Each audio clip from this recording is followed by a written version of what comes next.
myself again. But it's the only... Hi and welcome to NUFC Matters with me, Steve Wraith. This is a very special show, something which I've wanted to do for a while since we launched the channel, and that is to speak to John Gibson from the Evening Chronicle, who was actually at the games which saw Newcastle United win the last trophy, 1969, of course, the Fairs Cup. There it is, proudly sitting in front of Joe Harvey and the boys, and something which unfortunately I'm too young to remember, but of course heard all the stories from my dad, who brought me up as a proud Newcastle fan. And I am lucky enough to say that I did get my hands on that prestigious trophy when it was last at St James's Park. Interesting story behind that is that at the dinner, Alan Shearer was there. He was sitting at the front table, but nobody was supposed to go up onto the stage to get a grasp of the trophy. I'd missed out on the VIP as well. I'd arrived late, but Alan Shearer managed to get us on the stage and get us 2 minutes of getting the chance to get me photo with a great trophy. So the magic moment in my life. Great to be able to get my hands on that trophy, and it's a piece of history. But John, thanks for agreeing to do it and sharing your memories. Where did it all begin? Well, it was quite amazing, really, because at the time, Newcastle got in from 10th. Can you imagine? You get into Europe from 10th when it's on league position. Of course, the secret was the rule was one club, one city. So we finished 10th, and clubs have finished above us like Everton, Spurs and Arsenal, because of Liverpool and London, didn't make it. And the interesting thing, it was a bit hitty-missy in those days. The FA, our FA, nominated 4 clubs from this country to be considered for the draw when the draw was made. But only 3 were expected to make it into the competition. We were going to be the 4th on league placing. But Wilf Taylor was on the Newcastle board, and he was vice president of Football League, and he pulled a lot of strings behind the scenes to try to get Newcastle squeezed into the situation. The interesting thing was Sir Stanley Rouse was chairman of the Fairs Cup committee, and he said just before the draw was made, and I carried the story, he was against England having 4 representatives. He just wanted 3, and he said, therefore, Newcastle, it was all probability the 3 English sides in the European Fairs Cup that season would be Leeds, Liverpool and Chelsea. He was against the Newcastle thing.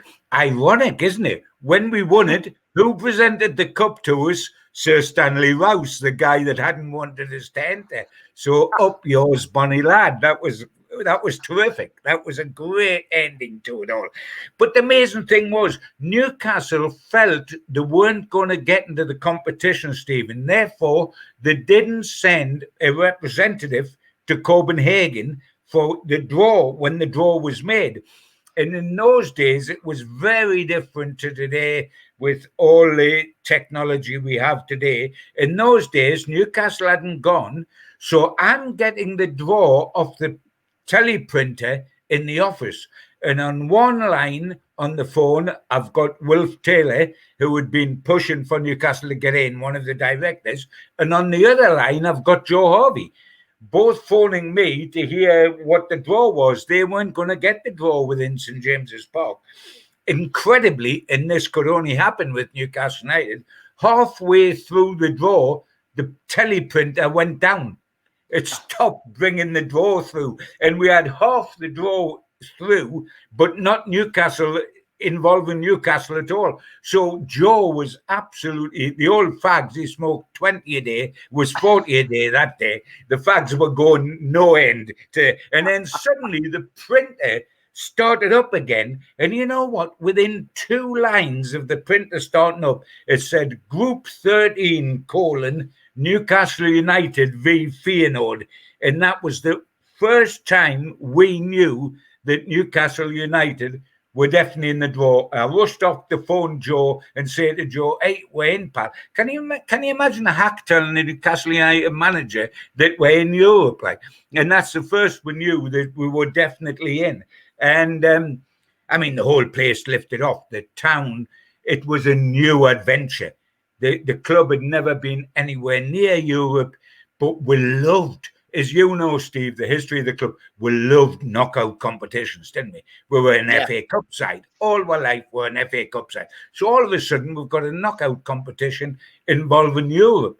So all the Geordie boys are thinking, oh, jolly days out away in Europe, because, of course, there were 2 legs, so you were guaranteed to get a day, whoever Newcastle drew, at their place. And the feeling in the town, apart from being absolutely obsessed with Europe, the feeling in the town was, let's make hay while the sun shines. Let's get on these trips quick in case we get knocked out. We never got knocked out. We went all the way through to the final and won it. So it was quite incredible. And we got off to a super start. Yeah, that first game then, was it Feyenoord, John? Yeah, it was Feyenoord at home. Unbelievable, because they were a quality European side. Sometimes these days there's been a shift in power in Europe, Steve. And this, now it's about Barcelona and Real Madrid and various Inter Milan. Feyenoord were a huge side in those days, a Dutch side, but a huge side. 2 years after they played Newcastle, they won the European Cup, the Champions League of today. They won the European Cup, beating Celtic in the final. So 2 years later, they were champions of Europe. They played us. The build-up to it, in terms of the team, had been ultra depressing from Newcastle's point of view. Bob Moncur, our skipper, we went up to Edinburgh for an ordinary pre-season game against Hibs. What happens? Moncur goes down with a bad knee injury. He needs a cartilage operation. He's out. Albert Bennett, who played centre forward alongside Wyn Davies when we qualified for Europe, was out with an injury, and we didn't see him again. And there were several players, Gordon Marshall, Jim Eiley, Tommy Robson, who were fading, having been in the previous season. And we thought, what's going to happen with Newcastle? But 3 guys come out of the woodwork and made an immediate impression on the Newcastle team. And that was Willie McFall, who was the goalkeeper from Ireland, Tommy Gabe, who would come down from Scotland, and a young ruddy-faced kid that had been around Newcastle for an age without making a name for himself, called Jeff Allen. He had made 11 first-team appearances in 5 years before the European First Cup started. And in that first game against Feyenoord, he was an absolute sensation. He really was. We won the match 4-0. And we didn't know how good a result that was, because it didn't realise how good Feyenoord were, because they were a super side. But we were 1-up in 7 minutes. Jim Scott scored the first ever Newcastle goal in Europe. And Jim's around today, bless him. I think he's 80 now. He lives up in Falkirk, and he loves Newcastle dearly, and he comes down and he lives on the fact that he'll say to me, Gibbo, whenever there's a bit of question, Gibbo, you do realise I was the first bloke to score in Europe? I said, yes, I do realise, because that's the 56th time you've told me you were the first goal scorer in Europe. But he did in 7 minutes, made by Jeff Allen. 35 minutes pop, 44 minutes Gib. We're 3-0 up at half time, win 4-0. And Wyn Davies scores with a header, which is what he did all his career. Wyn Davies' header, phenomenal in the air, known as Win the Leap because of that. But that was his first goal in 21 games. We talk about Joe Linton as centre forward today, who doesn't score. When Wyn scored in that, it was his first goal in 21 games. But the difference between him and Joe Linton was he was as brave as a lion, Wyn, and he dominated Europe. Out there, they took the name football, Steve, as literally that. It was a ball that you played with your foot. There weren't anybody that was terrific in the air like Wyn Davies. Terrified them to death. They never played upstairs, and he terrified them to death. And he ran Europe that season. He never scored enough goals in the first division here, but in Europe, he caused absolute mayhem. And when we won 4-0, at home, we thought it was grand. Like, this is a fun adventure. This is a steamroller. We're already in the next round. because how do you blow a 4-0 lead? But I tell you what, it was just as well we had it, because we went out there, we got battered in the second leg with the first time Newcastle played away in Europe. We only lost 2-0, but we were lucky to get nil. We were absolutely battered. And, you know, when I was saying to you how much the fans were going to love Europe, was incredible, because the club ran trips for the supporters. The Chronicle ran trips. Chronicle put on planes for the supporters to fly them out the short distance to Feyenoord. There was 2,000 fans went out to Feyenoord for the first ever game playing away. Now, interesting, I took the figures here. A 2-day trip out to Holland cost the Newcastle fan £19.10 is how much it cost them to go out there, stay 2 nights and watch the game. A standing ticket in the ground that night for the first ever game in Europe for Newcastle United, it cost 6 shillings and 6 pence. Wow. So amazing, isn't it? Absolutely amazing. And I tell you what, we were lucky to get nil. We were absolutely destroyed by them. The interesting and amazing thing is, you know, Steve, having said about the Chronicle running trips for fans, Bob Moncur, who's Newcastle United skipper and who is going to lift the trophy at the end of the season, having scored a hat-trick in the final, wasn't taken out there by the club. Oh, no, you're not fit to play, so you don't go.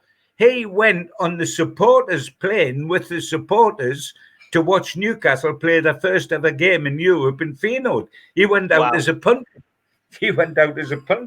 And then he ends up with the trophy, of course. The most amazing thing is that because he was out, we had to have a new centre-half, and that out there was John McNamee.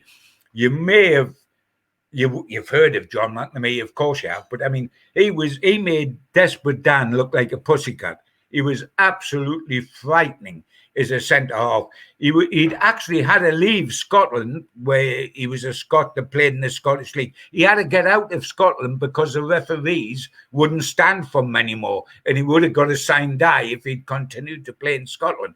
He was such a tough character. So he went out there and had that game on a free kick. Their centre-half come up, which is Theo Lazarum, and tried to head the ball, and he headed John McNamee's head, and he went away screaming, "I've broken my head," because John McNamee was so tough. His head just crumpled when he hit McNamee. But we got through that. But it was the two extremes that told us what Europe about: the wonderful ecstasy of 4-0 and the absolute reality of 2-0. I watched Joe Harvey out there in the second leg, and he always smoked fags, you know, when he sat on the bench. Watching the game, he always smoked fags, and by the 90 minutes were up, the dumps at his feet were up to his knees with the shape. He was lighting with his last dump. He was lighting a new fag, but we got through, and then the journey really began. Fantastic, great stuff, great memories, and you know, from my perspective, just to listen to these stories is great. I've read about them, I've seen the games, but to get a first-hand knowledge of it, John, is absolutely superb. So who was up next? Well, we got Sporting Lisbon next, which was a big club. We had to go out there first this time. It was a different way round. The interesting thing is, again, the build-up injury-wise wasn't the best. Joe Allen, that's our mate. Jeff Allen, who had been the star of our introduction to Europe, by then, bless him, had an injury that he picked up at Nottingham Forest, against Nottingham Forest away in the league, which finished his career. He was just a kid in his early 20s. He got such a bad injury, he never played again. He tried to come back. It didn't work. He was already out.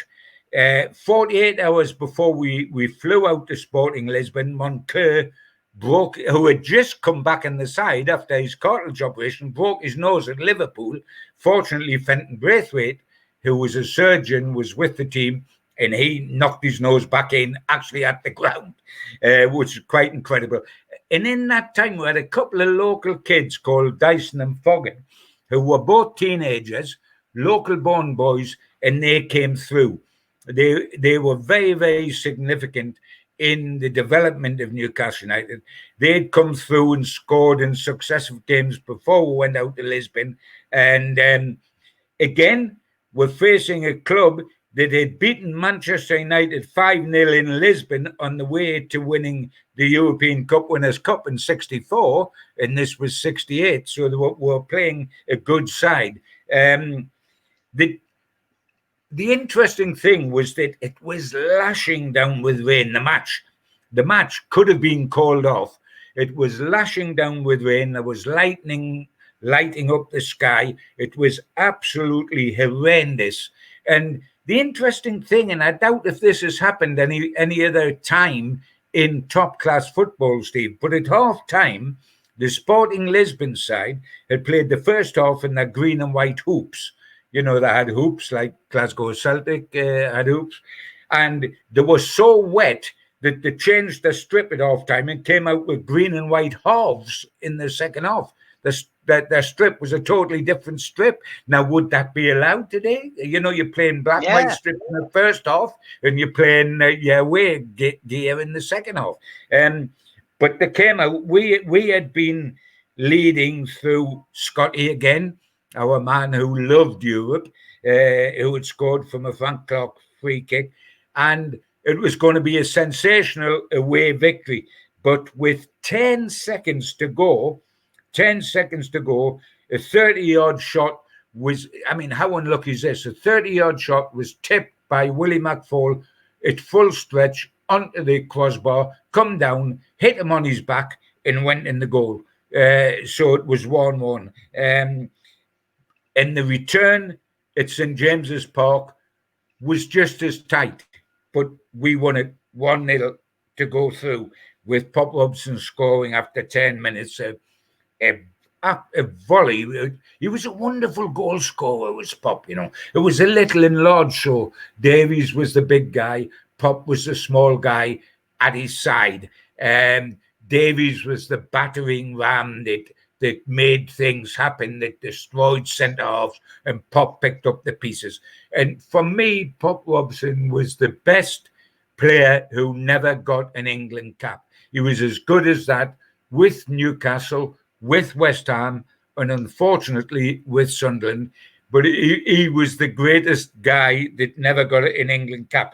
And the amazing thing is, Steve, when I'm saying what Europe meant to Newcastle fans, right from the off, not when we got to the quarter-final or the semi-final and we looked as though we might win it, but right from the off. That game with Sporting Lisbon at St. James's Park, the crowd was 53,747. That was the crowd in that game. And it only made £20,000, by the way. There was 53,700 there, but the gate receipts were £20,000. But Newcastle played 6 games all over Europe, the 6 home games, 6 home legs, and the average attendance over the 6 home games was 55,392. That is phenomenal, because you can't get that in St. James's Park now. That was Newcastle's average gate in Europe. And for the first game against Sporting Lisbon, the second leg, the fans started, because there weren't all season tickets or all pre-booked, the fans started queuing at St. James's Park at 3:00 in the afternoon for a 7:30 kickoff, and we had over 53,500 in the ground. And that gives you an idea of what this trophy meant to Newcastle United in those days. It doesn't come as any surprise to me as a Newcastle fan to hear that. And when you look at those figures, John, it's absolutely amazing. And you speak to a lot of older fans, and a lot of them attended the home games. More difficult, of course, to get the away games back in those days. But with the Chronicle and the club help, and at least there was some support. So into the third round we went, and Real Zaragoza. Yeah, it was, and that was interesting, because it was Real Zaragoza at New Year. And I'm not certain that many European competitions these days, Steve, would have a match actually on New Year's Day, which meant we flew out there and spent New Year's Eve in Zaragoza with a match the following morning. And that was absolute chaos, as you can imagine. It started crazy because there was 6 inches of snow already the day we were flying out to Zaragoza, already lying, blanketing the northeast. And it was, I remember, 8 o'clock in the morning, driving into St. James's Park, opening the car door, stepping out, and it was all slush. And water was pouring in the top of my shoes just by putting my foot on the ground at St. James's Park. The Liverpool match on the Saturday, we went out 48 hours later, had been called off because of the snow. When we got all together at St. James's Park, because the press were on the charter flight, the exclusive Newcastle United charter flight, James Rush, one of the directors, who used to be a squadron leader and always insisted, by the way, that you didn't call him James, you didn't even call him Mr. Rush, you called him Squadron Leader Rush, which so that was the, oh, hello, squad, no, Squadron Leader Rush. And he told us that, oh, gentlemen, I've got some unfortunate news for you. And Newcastle Airport's closed because of the snow. So all of a sudden we're thinking, how do we get out there? So the chartered Viscount that they had was brought into Middleton St. George Airport, which is down in Durham. And we all piled on a coach and had to go down there. And the flight was not the best in the world, but it was a top coat warmer when we got to Zaragoza, which is a cathedral city in the northern part of Spain. We stayed at the Goya Hotel before the game, and the whole time there, bearing in mind it was New Year, was absolutely crazy. When we arrived, there was a wedding reception on. The first, all we could hear was Cliff Richard singing Congratulations, which was his Eurovision Song Contest song, coming out of the place because of this wedding reception. It was now New Year's Eve out there was absolute, shops closed, factories closed. It was a very important time. All the pubs and all the clubs closed at 11 o'clock on the New Year's Eve night and didn't open again till 1 o'clock in the morning. And in between that, you had the ceremony of the grapes, which was the seeing in of New Year. Now, Joe had worked out that everybody in Zaragoza knew where Newcastle United was staying with the game on next day, and everybody was going to make a beeline for the hotel with the old klaxons going and the car hooters going and everything to keep Newcastle United up all night before they play Zaragoza the next day. They were way up in the mountains or wherever, having a lovely night's kip. So he decided that because of that, he was going to let this team stay down and see in the New Year before they went to bed. Because he reckoned that if they got a couple of sherbets inside them, they would sleep come what may through all the chaos and the noise of the Zaragoza fans outside the hotel.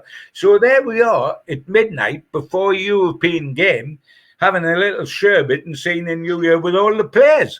Which, which is a bit like Cloughie started doing with Nottingham Forest later on. And by the way, they won the European Cup and we won the European Fairs Cup, so it must work, that sort of thing. But we did, we had a little drink. In Granada, which was a local Spanish side, they just won promotion to the top league, were playing a friendly the next day. They happened to be staying in our hotel. Now, when Joe sent our lot up to bed, they didn't go to bed because they're just playing a friendly. And they realised who we were and the press was staying on, just to be hospitable, you understand? Not for of course. Other, just to be hospitable. And the Granada boys had put on Beatle wigs, because the Beatles were the big things then, we're talking about put on Beatles wigs and start singing songs. And they finished up singing Newcastle, Newcastle, Newcastle, forcing them all up on the tables. Now, we were making as much racket in the hotel as the Zaragoza fans outside, but somehow the Newcastle players slept or they didn't. And to make it even worse, the central heating, either by accident or by design, thinking of the Zaragoza fans, was turned up as high as it was possible, and virtually the whole Newcastle team woke up the next morning with sore throats and had the doctor looking after them before the kickoff. And Wyn Davies was particularly the worst. He'd gone over there with a cold already, and he was doubtful for the game, and then had an absolute blinder. God bless him. I think he didn't feel effects of anything until 2 days later, not when he actually got hurt. And he had a terrific game. We lost 3-2. But you've got to bear in mind that to score 2 goals away from home is terrific. And each time they scored, we equalised through Pop and through Wyn Davies, and then they got the win in 57 minutes. So it wasn't a bad result to come back to. The interesting thing was just afterwards, we got back to the hotel. I'm up in my room on New Year's Day, quickly typing out the stuff because there was no laptops or anything in those days to send over to the Chronicle, defiant United. So first footed in the new year, all the old hydraulics is normal. And suddenly my phone rings and it's somebody tipping me off that downstairs 2 Newcastle United players had been arrested. And I'm thinking, hello, what's off here like? So, of course, I hot-footed down, being the hack that I am, thinking, here's a story coming up. Get downstairs, and there's 2 burly Spanish cops with pistols, of course, in the lobby, and they've got a hold of the 2 Newcastle players. Was Jim Scott and Dave Smith, who was the first-team coach, were the 2 players, the 2 Newcastle guys that were down there, and they were going to arrest them. And we had to send for our interpreter, a fellow called Peter Donaghy, to come down and try to sort this out. It could only happen to Newcastle. It turns out that the coppers had been told there was 2 Englishmen in town who were fraudsters trying to con people out of their money, and these 2 were called Smith and Scott. So immediately they come to the hotel and felt the collar of our Smith and Scott, who were both there. And of course, eventually they get it all sorted. And I was talking to Scotty afterwards, and he said, what upset me about the whole thing, Gabo? I said, thinking you'd have to spend the night in the cells instead of celebrating a half-decent result. He said, no, he said, both Smithy and I are jocks, and they try to say we were English, because it was English guys that had caused all the trouble. So, but I got a page 1 scoop out of that. Newcastle United people are arrested by the coppers and they've got to explain. It was a terrific story. So a good day for Gibbo. Second leg there, back here, we won 2-1. Pop scored again. Gibby scored again. It was amazing. We had 56,200 in. They couldn't all get in for the kickoff because everybody was congregating at the turnstiles, and the turnstiles were overflowing. So a lot missed. Pop scored the most sensational goal from 30 yards, and he scored in the 2nd minute, and half the Newcastle fans missed it because they were still outside the ground trying to get in. And Ted Heath, who was at that stage a Conservative leader, he became Prime Minister, as you know, even he hadn't been able to get in, so he was still outside when Newcastle went 1-0 up. But they pulled the goal back. It was the first Cup goal from opponent at St James's Park. They scored in 43 minutes. And Bob Moncur, we got through on away goals, and Bob Moncur said afterwards that on the whole of the trip to Europe, the closest we came to not winning the Cup was against Zaragoza, where it was an aggregate of 4-4 and we got through on away goals. And of course, with Newcastle, even then, it was like it is now. We don't do anything easy and we don't do anything straightforward.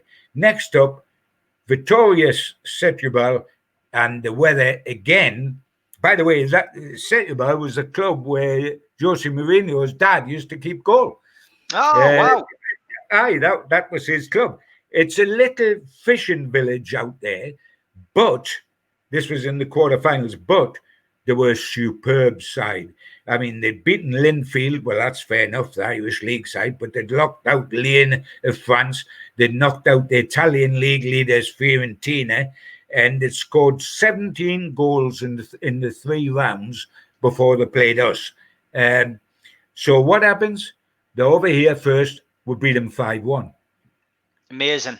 But one of the reasons, again, you've got to bear in mind the weather, which we'd said we could hardly fly out to Zaragoza for the snow. And here, the snow was absolutely incredible. It was a blizzard raging.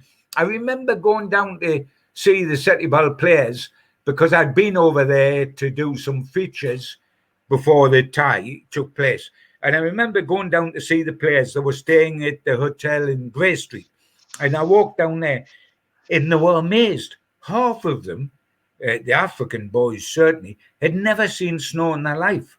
And they were in Newcastle and they wanted their photograph taken outside covered in snow and shivering with their coat collars up. And they thought it was wonderful. They'd never seen anything like it. Their manager, who was standing behind them, thought it was anything but wonderful because he knew in those conditions they were in deep, deep trouble.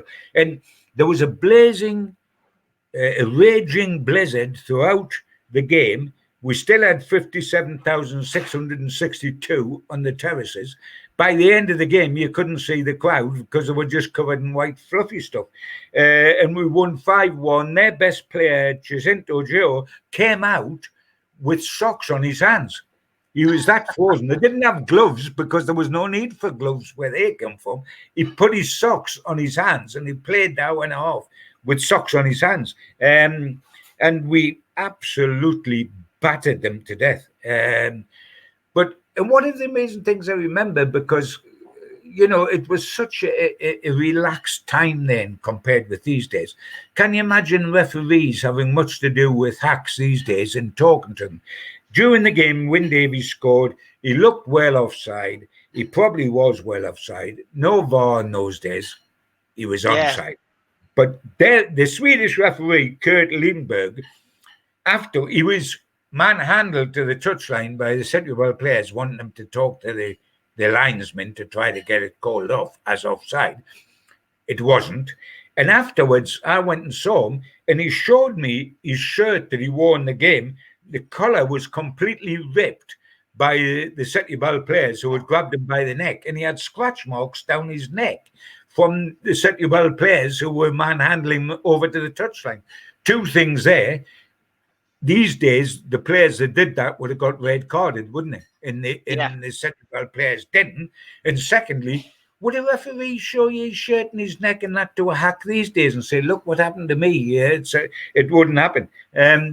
But it was just as well we had the help of the weather as 12th man, because when we went out there for the return, it was a bit like Feyenoord in the first leg, the first round, because the weather was lovely. And they obviously thought, right, you black and white so-and-sos, we're waiting for you after what happened at your place. And they put on a carnival. They had a running track round the pitch, a bit like, Gateshead with the running track. Yeah, the stadium. Aye, a bit like the stadium. They had a running track round the pitch. On that running track, they had clowns with huge false heads on. They had a band marching up and down, playing trumpets and drums and everything. And they had drum majorettes, the girls prancing along the touchline. They had a motorbike that went round and round and round the ground with a huge Setúbal flag. And this was before the game. And then, amazingly, they were still doing it during the game. Can you believe that? Wow. It was like a cavalry charge while the game was on. Of course, we lost. We lost 3-1, but having won the first leg 5-1, and they realised before the end that they were beaten, and Carnival night becomes silent night as they realised they were on their way out and we were on our way through. But, I mean, when you look at them, was there such a thing as a dull note? No. Newcastle didn't do dull. Newcastle did extremes, and they did extremes in those days. But luckily, every extreme was in our favour, and that took us through to the semi-final. And the Battle of Britain, as it become known, Steve, because of course we played Glasgow Avengers.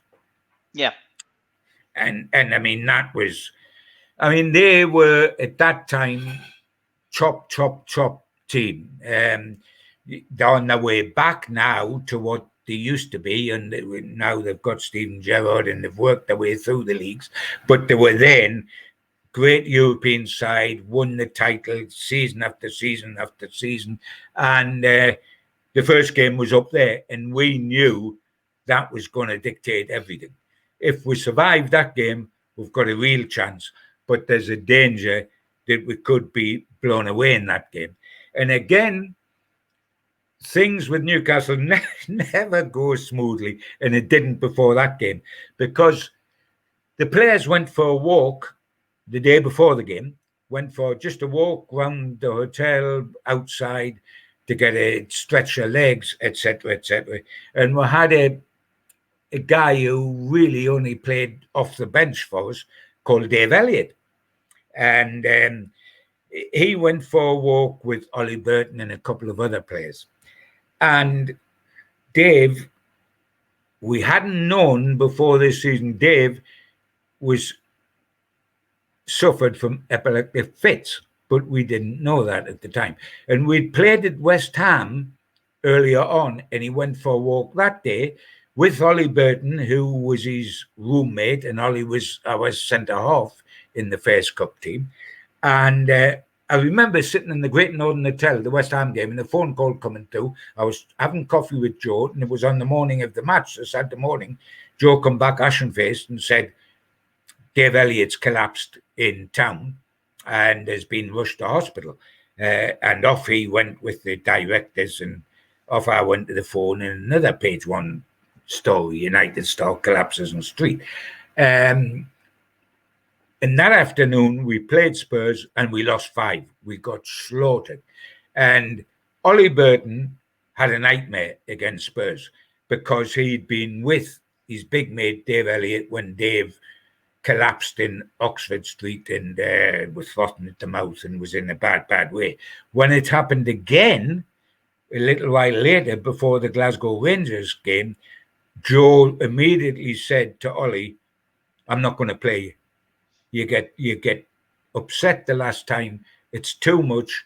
You can't handle it, etc., etc. So I'm going to play John McNamee. And Ollie was left out, although totally fit, because of what he'd witnessed with Dave Elliott, who was a lovely, lovely man, by the way. And McNamee played in that game. Now, you've got to know the background of McNamee to realise what that means, because McNamee was a complete and utter Celt. He played for Glasgow Celtic. He supported Glasgow Celtic. He was a man mountain that believed that the second tackle should kill, not maim. And he was now going to play against Rangers in the semi-final of a European Cup. Now, he was never a shy lad, was our Big Mac. He always said what he thought if he was asked. So naturally, the Scottish national press made a beeline for him. The Celt playing against Rangers, etc., etc. And John McNamee come out and said before the game that he could play Colin Steen, who was the Rangers centre-forward and who happened to be the centre-forward of Scotland. He could play him on one leg. Not a bother, I can play him on one leg, he said. And this is the headline of the article. I can play Colin Steen, and you're biting your nail. Oh, you've set yourself up for a fall, haven't you? And incidentally, they're so close friends now, they've often come down to watch Newcastle United games in recent years together. McNamee and Colin Steen and some of the other Rangers lads who have become very close friends with us, Willie Henderson, etc., etc.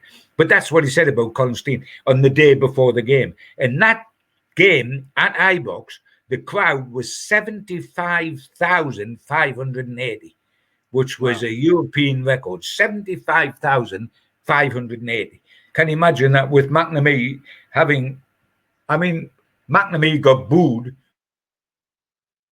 before he come, because of what he'd said about Rangers and about Constantine, was an absolute hero to the Rangers people.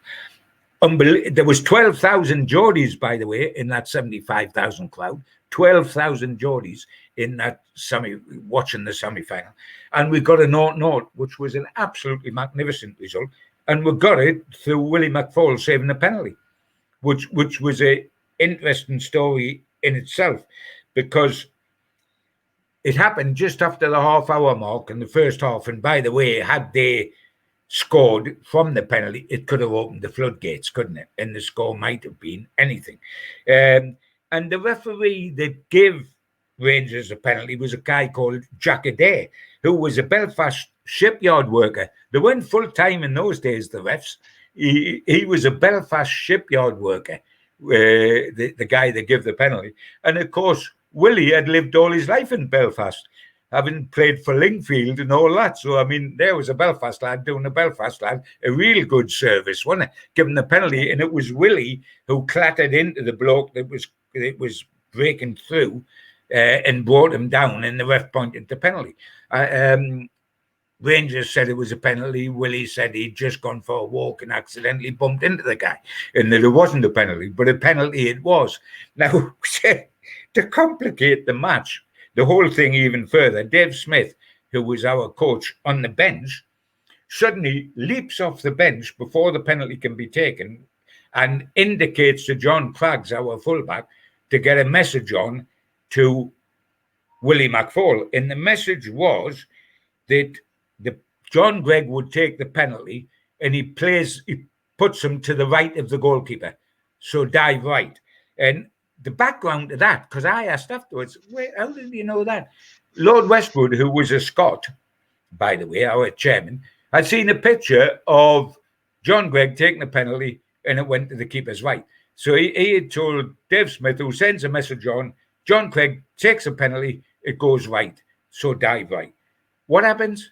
Andy Penman walks up to take the penalty, not John Gregg. So got a completely new penalty taker with the message having been sent on. What you've got to do is dive right. So I asked Willie about it afterwards, and he said, I tell you what, he said, I'm facing a penalty to start with, which I've given away, and I've been told that. He said, I ain't going to change my mind.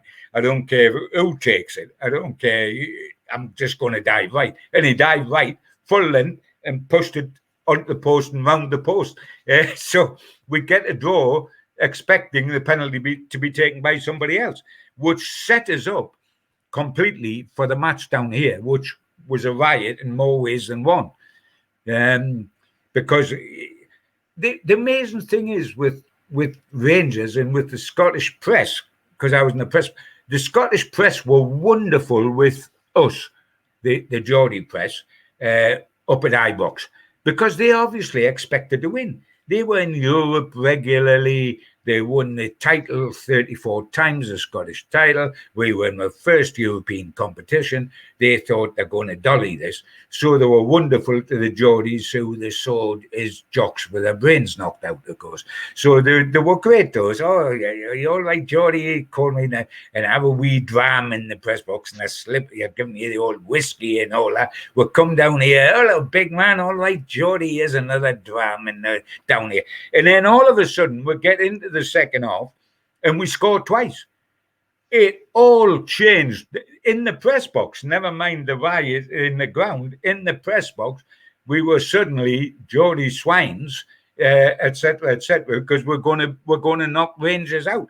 And the amazing thing is, our two goals were scored by Jim Scott and Jackie Sinclair in the second half, and they're both jocks. So the jocks started the jocks rioting, which is absolutely ridiculous. And what happened was suddenly the Scottish crowd, which was in the Gallagher end behind the goal, who had been naturally drinking all the way down in the coaches and then all the way down in the afternoon in the Newcastle pubs, and being wonderfully hospitable because they thought they were going to get through, even though they'd been held at home. all of a sudden got bit. In those days, they all took the brown ale onto the terraces.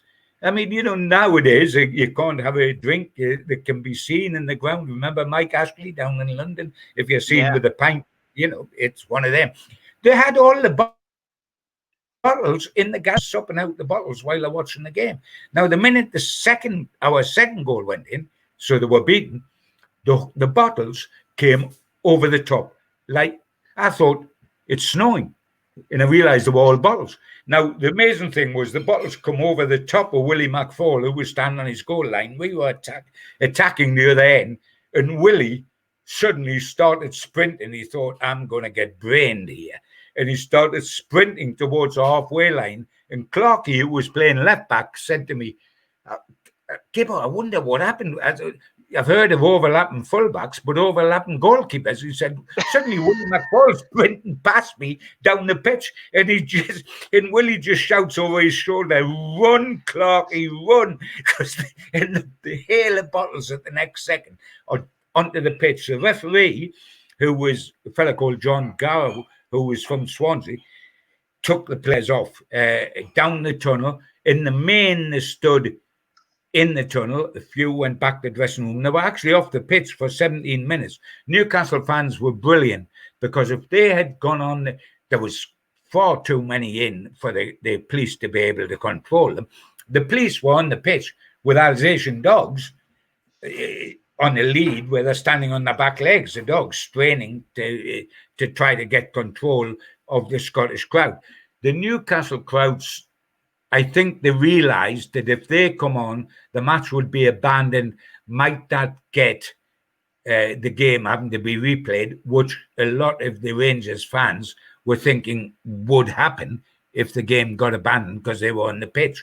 So the Newcastle fans stayed on the terraces. They didn't take part in the whole thing, and it took 17 minutes to get the whole pitch cleared of Rangers fans and the bottles. And when the game resumed, there was a wonderful picture that we had in the Chronicle, whereby Willie's standing on his goal line as play's going on, and the bottles are piled up by his left-hand post, and they came up to the top of his arm. There was that many bottles have been cleared off the pitch. So if you attacked our goal and ran over the line, you would have gone head first into a pile of bottles. But the game was won, and the one thing that was fair common to Rangers, unlike Nottingham Forest when they played Newcastle, if you remember, Steve, in the FA Cup when we got to Wembley that year, and we ran on the pitch and they said goodbye, you deserve to be through. Then they complained and the game had to be replayed on a neutral ground. Rangers went in, the Rangers officials went in the Newcastle dressing room while the players were off the pitch for that quarter of an hour and said, by the way, don't worry. If this game's abandoned because of what our supporters have done, we will forfeit the game. We will not try to get it replayed or anything. You've won fair and square. We will forfeit the game and you will go through. That was decent. It become unnecessary because we got back on and we finished the game. Although I found it amazing that it was quite amazing that a lot of the Newcastle players seemed to want to play outside left, Steve, for the last few minutes of the game, which was right by the side of the tunnel. Well, I thought, we're a bit overloaded on the left wing here. What's all this about? And they were there ready for when the whistle went chung down the tunnel double quick.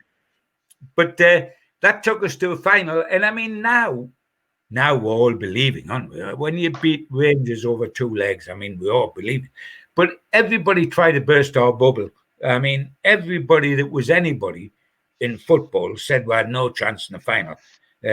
Jock Stein, Bill Shankly, Don Revie, who had just taken Leeds to the title. I mean, that season, Leeds won the championship, and they only lost 2 games the whole season. Think of this, Steve. Leeds were that good under Revie. They only lost 2 games all season in winning the Championship of England, the old First Division.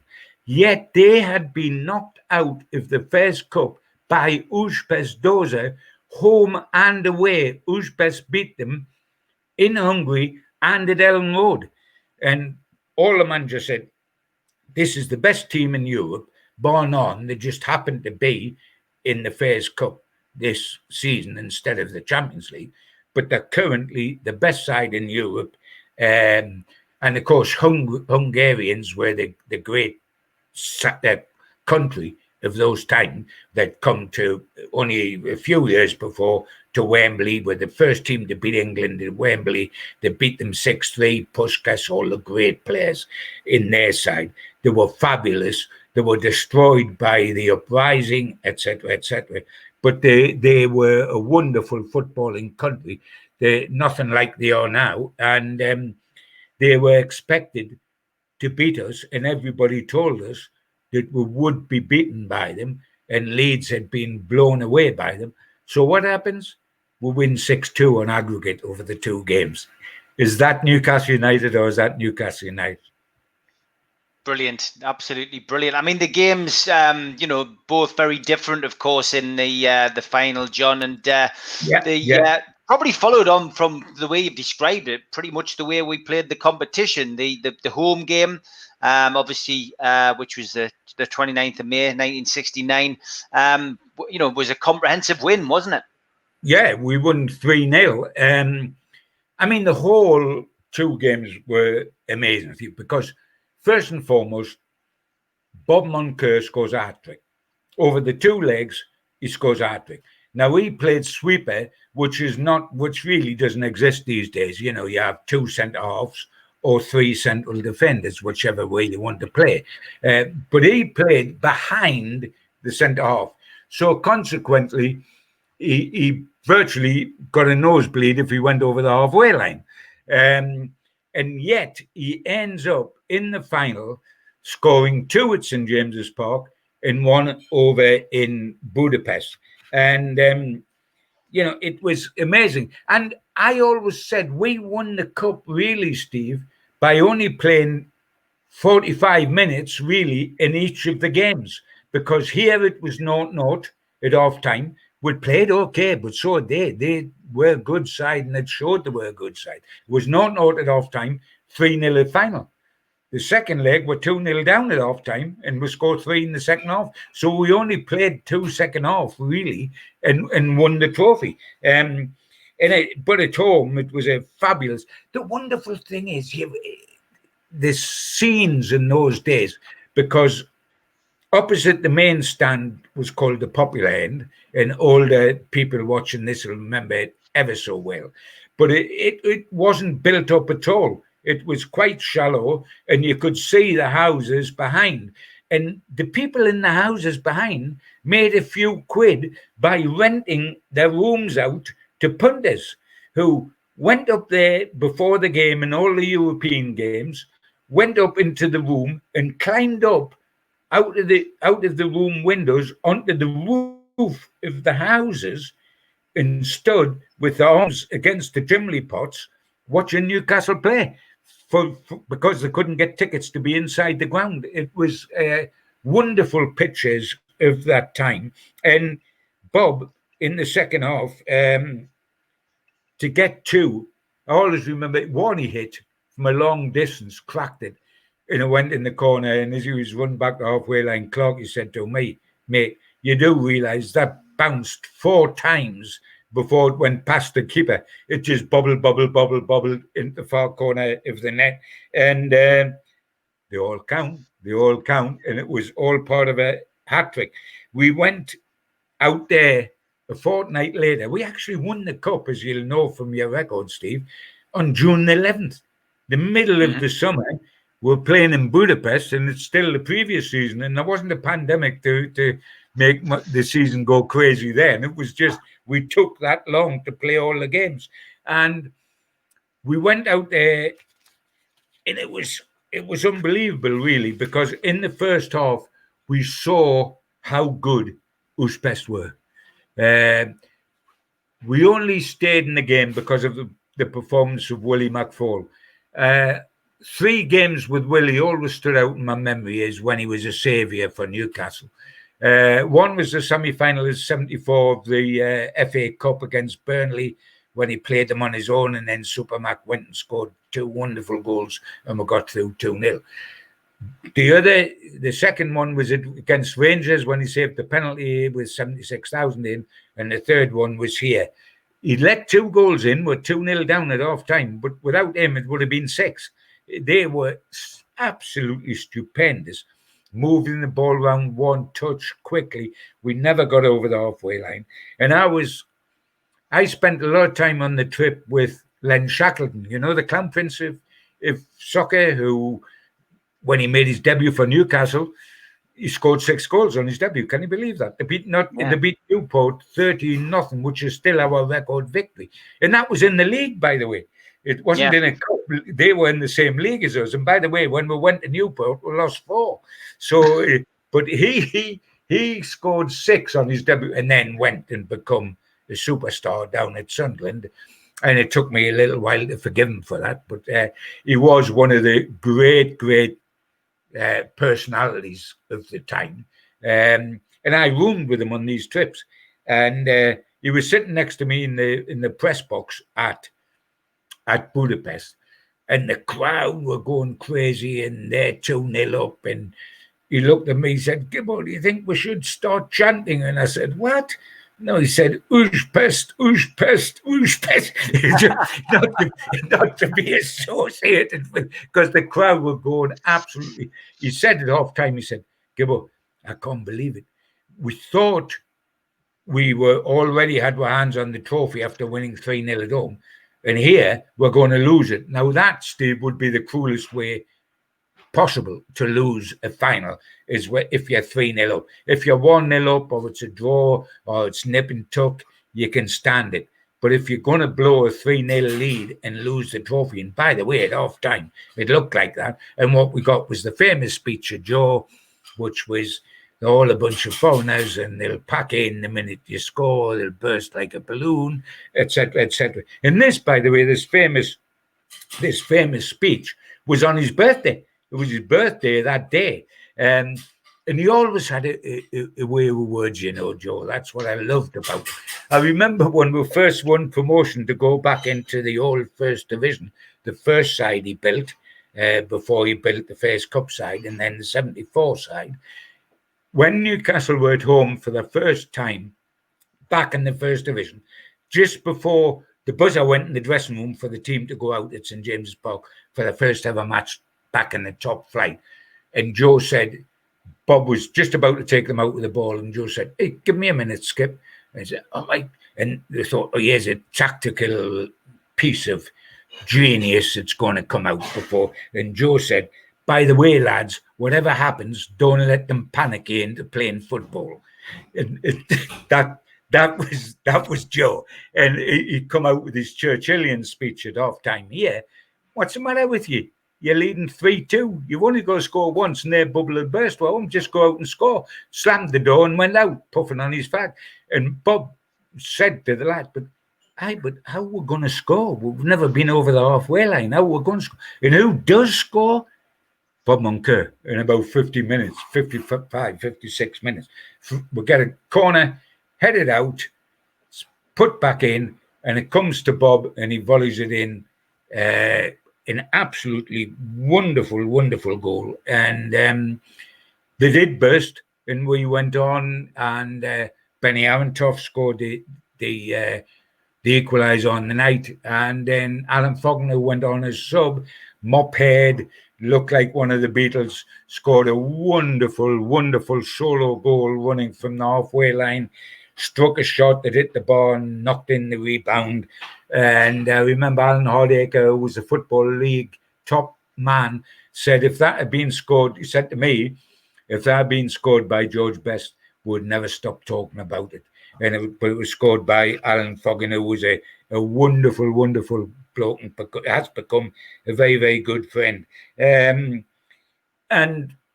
we were home in host, and it was absolutely terrific. We flew back into Newcastle with the trophy, and Lord Westwood said to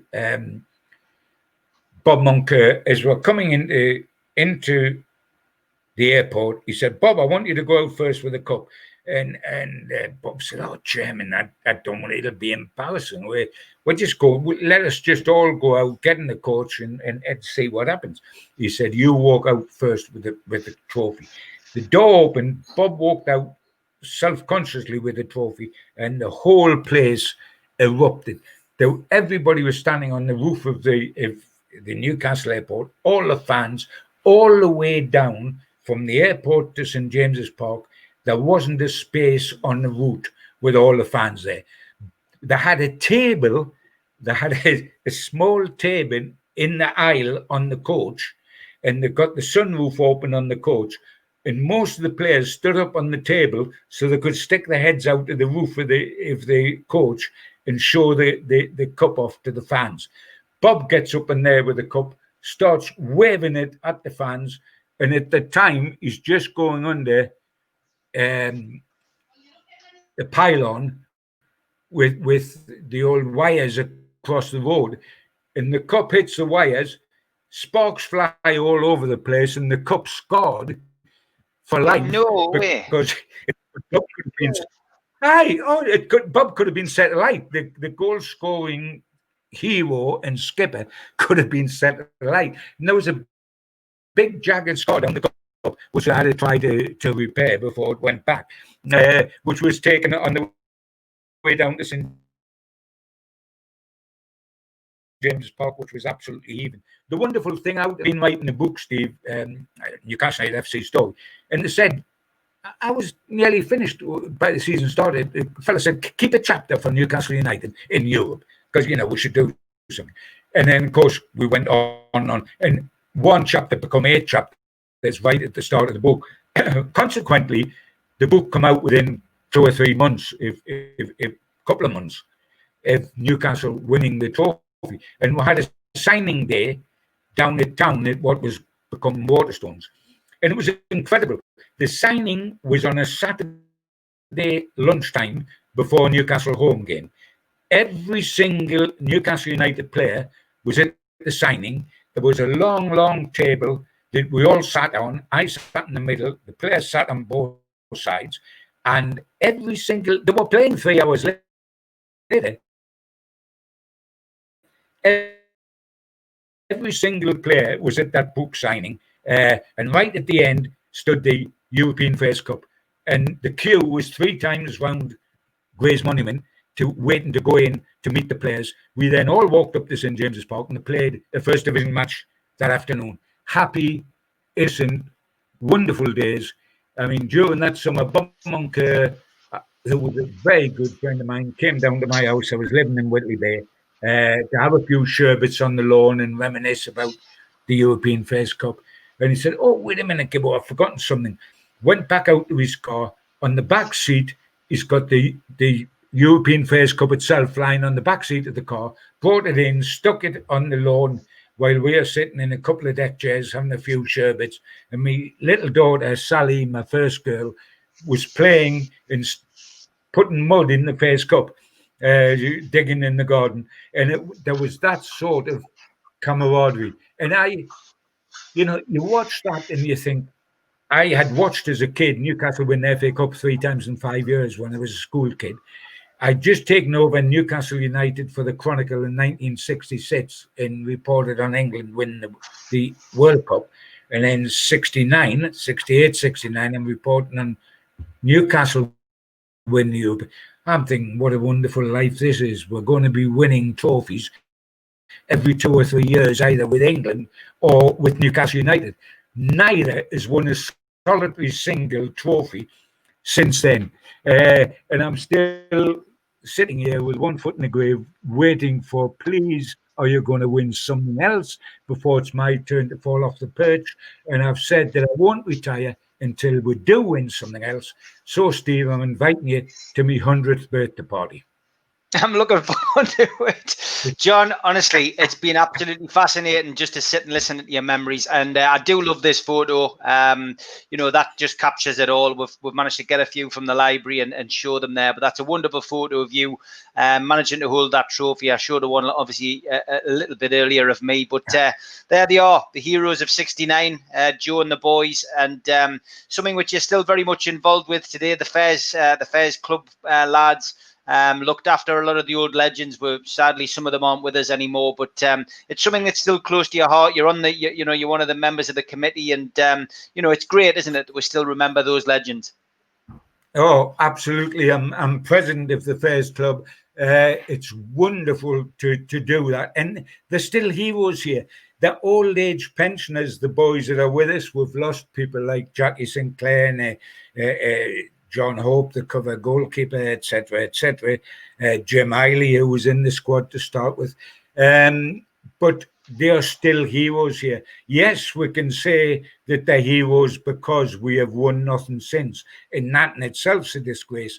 But these guys won a European trophy with Newcastle United. And from my point of view, an absolute privilege to have seen them do that, and more privilege every year that goes by without us winning something.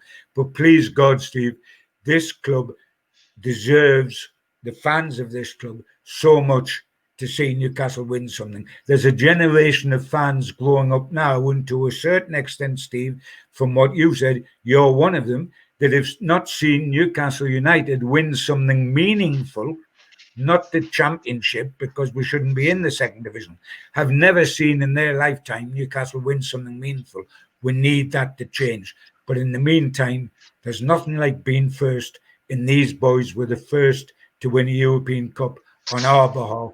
And I know that puts them a very special place in history. John Gibson, been an absolute pleasure, mate, for sharing your memories with the Fairs Club, and looking forward, hopefully, to that day when we do win another trophy. But John, thanks very much, mate. Delighted. Take care, big man. Bye-bye.